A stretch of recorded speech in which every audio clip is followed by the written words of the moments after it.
विश्वविद्यालय के कुलपति रामकिशोर प्रसाद रमन जी, प्रति कुलपति आभा सिंह जी, कुल सचिव मिहिर कुमार ठाकुर जी, मेरे राजभवन से पधारे प्रधान सचिव रॉबर्ट चोंकू जी, अन्य विश्वविद्यालय के यहाँ उपस्थित कुलपति, विश्वविद्यालय के पदाधिकारीगण, शिक्षकगण, शिक्षकेतर कर्मचारीगण, जिन उपस्थित सभी विद्यार्थी, उनके अभिभावक, यहाँ इलेक्ट्रॉनिक और प्रिंट मीडिया के सभी प्रतिनिधिगण, अन्य सभी बहनों और भाइयों, मैं जानता हूँ समय बहुत हो चुका है, आप सबको भूख भी लगी है और ऐसे समय में माननीय कुलाधिपति का भाषण सुनना कितना कठिन होता है वो भी मैं जानता हूँ, लेकिन आपके सामने और कोई चारा ही नहीं है। आपको यहाँ बैठना है और सुनना है। इन तालियों का अर्थ मैं समझ सकता हूँ कि आपको क्या चाहिए, परंतु कुलाधिपति होने के नाते आपके सामने कुछ विषय रखना मेरा कर्तव्य भी बनता है। इसलिए आप सभी मुझे क्षमा करेंगे, यही मैं आपसे अपेक्षा करता हूँ। आज का यह दीक्षांत समारोह बहुत ही हम सबके जीवन में, आपके जीवन में एक विशेष महत्व रखता है। आपके इस विश्वविद्यालय ने पिछले कुछ वर्षों से जो प्रगति की है, एक बढ़ता आलेख सबके सामने रखा हुआ है और इसका कारण यह है, इसका कारण आप सभी है, हमारे विद्यार्थी मित्र, जो छात्र मित्र हैं, यही इसका कारण है जिसके कारण यह विश्वविद्यालय प्रगति के इस पथ पर आगे बढ़ता है। आपने बहुत मेहनत करके यहाँ के शिक्षा को अपनी ओर खींच लिया है। यहाँ के शिक्षक जो हैं, आचार्यगण जो हैं, इन्होंने निश्चित रूप से कुछ प्रयास किए हैं, परंतु इसको अगर आप अपने में आत्मसात नहीं कर पाते तो यहाँ का विश्वविद्यालय आगे नहीं बढ़ पाता। आप सबको मैं बधाइयाँ देता हूँ, आप सबका मैं अभिनंदन करता हूँ। आने वाला समय जो है वो आपके लिए राह चुनने वाला समय है। आगे जाकर हमको क्या करना है, किस दिशा में जाना है और आगे जाकर कैसे यशस्विता प्राप्त करनी है, इसके लिए सोचने का समय है। आप एक चौराहे पर खड़े हैं, क्या करना चाहिए, कहाँ जाना है, किस दिशा में जाने की आवश्यकता है। समाज में आप जब जाएंगे तो आपको बार बार कोई आपकी डिग्री नहीं पूछेगा, आपके उपाधि क्या है, आपने कितने गोल्ड मेडल लिए हैं, कितने प्रतिशत आपके गुण है, मार्क है, कोई आपको आगे जाकर पूछेगा नहीं। आपका बर्ताव कैसा है समाज में, आप किस प्रकार का बर्ताव करते हैं, लोगों के सामने किस प्रकार से पेश आते हैं, इसको महत्व दिया जाएगा। तो बार बार नहीं पूछेंगे, आपको जाकर वहां पूछेंगे, अरे फलाना व्यक्ति जो है बीएन मंडल विश्वविद्यालय से स्नातक होकर या स्नातकोत्तर पदवी लेकर बाहर आया है, डॉक्टरेट लेकर बाहर आया है, इसका बर्ताव कैसा है, समाज के प्रति इसकी सोच कैसी है, लोगों के बीच जाकर वह काम कैसे करता है, इस पर आपका आने वाला समय निर्भर करता है। इसलिए मैं चाहूंगा कि आप इस दिशा में विचार करें। अगर मैंने किसी को पूछा कि आप अभी पदवीधर हैं, स्नातक हो गए हैं, आपको स्नातकोत्तर पदवी भी मिल चुकी है, आगे जाकर आप क्या करेंगे? हमारे सामने कोई प्रश्न है, लेकिन सामने हमारे उत्तर भी होना चाहिए, उसके समाधान भी होने चाहिए। मैं स्नातकोत्तर होकर क्या नौकरी ढूंढने के लिए जाऊंगा? कहाँ नौकरी मिलने वाली है? नौकरी देने वाले जो होते हैं, जैसे कि सरकार होती है, कुछ निजी संस्थान होते हैं, इनकी भी कुछ मर्यादाएं होती हैं। वो सभी लोगों को नौकरी देने के लिए सक्षम होते हैं ऐसा नहीं, मन में इच्छा होती है देने की, परंतु उनके लिए कुछ मर्यादाएं होती हैं। इसलिए हम सबको सोचना पड़ेगा कि हम नौकरी मांगने वाले बनकर आगे जाएंगे हमारी डिग्री लेकर, या नौकरी देने वाले बनेंगे। हम सबको नौकरी देने वाले बनना चाहिए। मैं नौकरी देने वाला बनूंगा, इसके लिए क्या प्रयास करना है, उस पर विचार करने की आवश्यकता है। सरकार अपनी यहाँ की सरकार हो या केंद्र की सरकार हो, दोनों के प्रयास होते हैं कि आपके सामने कुछ योजनाएं रखें, इसके लिए वित्तीय सहायता दी जाए और आप नौकरी ढूंढने वाले बनने के बजाय नौकरी देने वाले बनने चाहिए। इस पर इनका आग्रह होता है, इसका आग्रह होता है। हमको सोचना है और निर्णय करना है।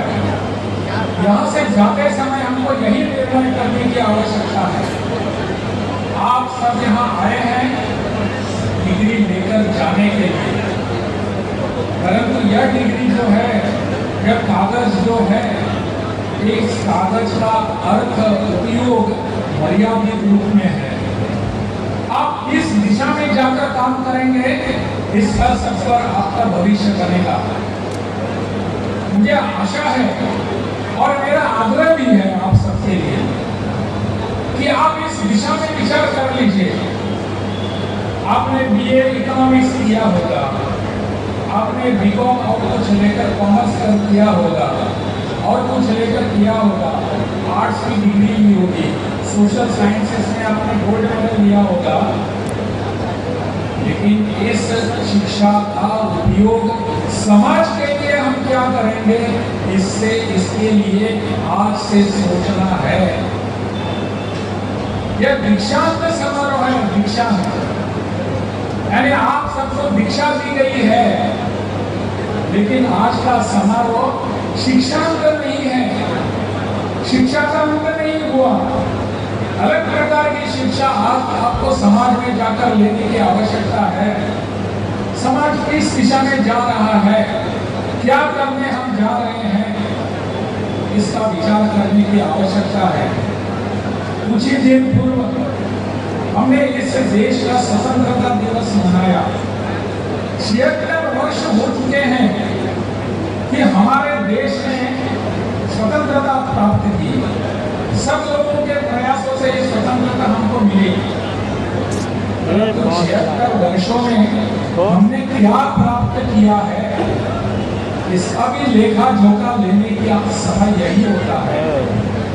हम सबको देखना है कि किस दिशा में जाने के लिए हमको शिक्षा प्राप्त की हमने की है, कहाँ जाने वाले हैं हम, कहाँ जाकर हम क्या करने वाले हैं, क्या हम सिर्फ नौकर बनेंगे। पिछले कई वर्षों से जो शिक्षा की नीति यहाँ की बन रही थी, वो हमको नौकर बनाने वाले, नौकरी मांगने वाले बनाने वाला। हम हमारा डिग्री का सर्टिफिकेट लेकर बाहर जाते हैं और हमको नौकरी दे दो ऐसा बोलते हैं। हमको सिर्फ नौकरी चाहिए, क्या हम नौकरी बनाने देने वाले बन नहीं सकते?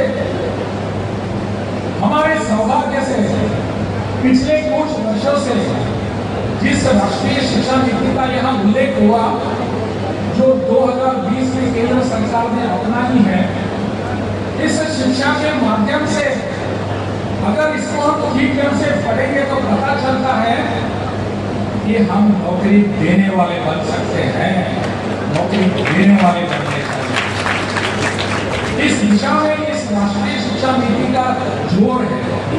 राष्ट्रीय शिक्षा नीति चाहती है कि हमको यह प्राप्त करना है। मेरा तो मानना है कि पिछले अनेक वर्षों से, केवल 76 वर्षों से नहीं, उससे पूर्व भी जो यहाँ एक शिक्षा नीति हमने सबने अपनाई थी, वो कॉलोनियल शिक्षा नीति थी। मेकॉले नाम का कोई आकर यहाँ अगर शिक्षा हमको, हमारी शिक्षा इस देश की कैसे हो जाए, इसका एक ब्रिटिश लोग आकर यहाँ अगर तय करते हैं तो अपनी शिक्षा नहीं नीति नहीं है। हमारे लोगों ने इस पर विचार करने की आवश्यकता थी। इसलिए नई शिक्षा नीति डॉक्टर कस्तूरीरंगन जैसे महाविद्वान अपने देश के इन सब लोगों ने बैठकर इसको तय किया है और अपना यहाँ का युवा वर्ग, अपना छात्र, अपने आने वाली पीढ़ी किस दिशा में प्रगति करनी चाहिए, इसको लेकर ये नई शिक्षा नीति बनी है। इसलिए हमारे इस प्रदेश में विश्वविद्यालय के क्षेत्रों में इस नीति को हमने अपनाया है। मुझे खुशी है कि आप सब इस दिशा में प्रयास कर रहे हैं। मुझे आनंद है कि आप इस शिक्षा नीति को लेकर आगे बढ़ रहे हैं। 3 वर्ष का स्नातक कोर्स जो है, उसके बाद अगर आप चाहते हैं तो उसके बाद आप और 1 वर्ष का कोर्स भी कर सकते हैं, जिसके आधार पर आप विदेशों में जाकर और कोई अलग परीक्षा देने की आवश्यकता नहीं पड़ेगी। अगर आपको यहाँ PhD करना है, अगर आपको यहाँ मास्टर्स डिग्री लेनी है, तो और कोई सिर्फ 1 वर्ष का कोर्स और एक करना पड़ेगा। इन सब लोग इसका विचार करके ये नीति बनाई गई है। अगर आपने 3 वर्ष के स्नातक का कोर्स पूरा किया और 1 वर्ष के बाद आपने छोड़ दिया किस कारणवश, तो आपको सर्टिफिकेट मिलेगा। पहले वाली शिक्षा नीति में नहीं मिलता ऐसा, लेकिन नई शिक्षा नीति में 1 वर्ष शिक्षा प्राप्त करने के बाद आपको सर्टिफिकेट कोर्स मिलेगा, उसका सर्टिफिकेट मिलेगा। 2 वर्षों के बाद अगर आपने शिक्षा छोड़ दी तो आपको डिप्लोमा मिलेगा, और 3 वर्ष के बाद आपने अपनी शिक्षा रोक दी तो आपको स्नातक यानी डिग्री का सर्टिफिकेट मिलेगा, आप ग्रेजुएट बन सकेंगे। यह विशेषता है इस नई शिक्षा नीति का। यही एक शिक्षा नीति जो है हम सबके अपने कार्यकलापों को, अपनी क्षमता को जचती है। आज अगर कुछ करने की आवश्यकता है तो हमको सकारात्मक सोच लेकर आगे जाने की आवश्यकता है। हम सभी लोग इसमें जुड़ जाएंगे। पूरा देश इस नीति को अपना रहा है और अपने बिहार के लोग पीछे कर रहे हैं, ऐसा नहीं होना चाहिए। आप सबके लिए ये नई नीति आई है, इसको अपनाने की आवश्यकता है। मुझे खुशी है आप सब इसको अपनाने की आवश्यकता है। इसलिए यह नीति जो है यह अपनाने की आवश्यकता है। यहाँ माननीय शिक्षा मंत्री जी बैठे हैं। माननीय शिक्षा मंत्री जी से मैं आग्रह इतना ही करूँगा कि हमारे लिए यहाँ साधन सुविधा उपलब्ध करा कर दे दीजिए, जिसका उल्लेख माननीय कुलपति ने किया है। यहाँ बहुत सारी शिक्षकों की नियुक्ति बची हुई है। हमारे इस वर्ष के अगर एडमिशन को हम देखेंगे, प्रवेश को अगर देखेंगे बच्चों के, हमारे एडमिशन बढ़ चुके हैं सभी विश्वविद्यालयों में, सभी कॉलेजेस में।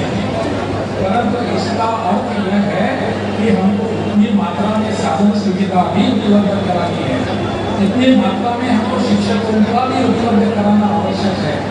इसलिए मेरा आग्रह है, कितने हैं क्या है उसकी टेक्निकलिटीज, उसके आंकड़े में मैं जानना नहीं चाहूँगा, लेकिन हमारे शिक्षा मंत्री, हमारे यहाँ की सरकार भी इस पर सकारात्मक दृष्टि से विचार कर रही है। हम सबको चाहिए कि हमारे यहाँ के शिक्षक कोई बहाली और नियुक्ति हो, केवल वहाँ अपने अतिथि शिक्षकों की बहाली से कुछ होगा नहीं। परमानेंट शिक्षक हमको चाहिए, कॉलेजेस में चाहिए, विश्वविद्यालय में चाहिए, अनेक यहाँ के प्रधानाचार्यों की आवश्यकता है। इन सब की आवश्यकता की पूर्ति अगर हो जाती है तो हमारे बैठे हुए और यहाँ देखने वाले, भविष्य का सपना देखने वाले सभी विद्यार्थी निश्चित रूप से हम सबको दुआ देंगे, हमको आशीर्वाद देने वाले हैं। इसलिए ये करने की आवश्यकता है, इन बच्चों के लिए करने की आवश्यकता है। हमारे यहाँ बताया गया, माननीय शिक्षा मंत्री जी ने बताया, बाकी सब लोगों ने बताया कि हमारा इतिहास कितना अच्छा है। शिक्षा के बारे में हम क्या कहते थे, बिहार की संस्कृति, बिहार का इतिहास, बिहार की परंपरा इतनी समृद्ध है कि पूरा देश और विदेश में हमसे मार्गदर्शन मिल रहा था। आज क्यों नहीं ये अवस्था आ रही है? ये इतिहास क्यों है? वर्तमान क्यों नहीं है? आज वर्तमान में भी ऐसे होने की आवश्यकता है कि बिहार की शिक्षा पूरे देश को मिलनी चाहिए, पूरे देश से विद्यार्थी बिहार में आने चाहिए। ऐसी एक अवस्था कैसे प्राप्त हो सकती है? क्यों नहीं, आपके कारण हो सकती है, हम सबके प्रयासों के कारण हो सकती है। मुझे उस दिन की प्रतीक्षा है जिस दिन हमारे विश्वविद्यालय में, बिहार के विश्वविद्यालय में बिहार के बाहर से लोग आकर शिक्षा प्राप्त करने के लिए यहाँ एडमिशन लेंगे। उस दिन की हम सबको प्रतीक्षा है। हमारी शिक्षा, वर्तमान के काल की शिक्षा इतने ऊंचे स्तर पर आने की आवश्यकता है। तो कोई एक प्रयास नहीं हो सकता, सबका प्रयास होना चाहिए। सब मिलकर इसमें करते हैं, सबने इस दिशा में प्रयास करने की आवश्यकता है। अगर किसी को और कोई इसकी दिशा में जाने की आवश्यकता है, चर्चा करेंगे, उसका समाधान ढूंढेंगे और हमारे बच्चों का भविष्य को खराब नहीं करेंगे। पूरे देश में हमारे बच्चों को सम्मान मिलना चाहिए और हमारे कारण मिलना चाहिए, यह हमारी नीति होनी चाहिए।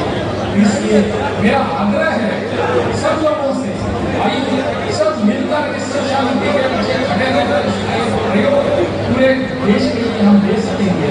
हम नालंदा का उदाहरण बार बार देते हैं, हम विक्रमशिला का उदाहरण देते हैं और किसी का यह उदाहरण देते हैं। क्यों ना अपने आज के विश्वविद्यालयों का उदाहरण पूरे विश्व के सामने रखे? मुझे लगता है इसकी आवश्यकता है। हमारे सभी विश्वविद्यालय इस दिशा में प्रयास कर रहे हैं, सभी कुलपति इस दिशा में प्रयास कर रहे हैं। मेरा इतना ही आग्रह रहेगा कि इसमें किसी को रोकने की आवश्यकता है, इसमें रोना डालने की आवश्यकता है। जो प्रयास हो रहे हैं उसमें सकारात्मक दृष्टि लेकर हम सबको आगे बढ़ने की आवश्यकता है। ऐसा विचार हम करेंगे तो पिछले अनेकों वर्षों से अपनी जो ऐतिहासिक परंपरा रही है इसको आगे लेकर जाने के लिए सफल होंगे। इतना ही मेरा कहना है। बाबा सिद्धेश्वर हम सबको इस दिशा में जाने की बुद्धि और सक्षमता प्रदान करें, यही प्रार्थना करके आप सबको बधाई देते हुए मैं मेरा भाषण समाप्त करता हूँ। भारत माता की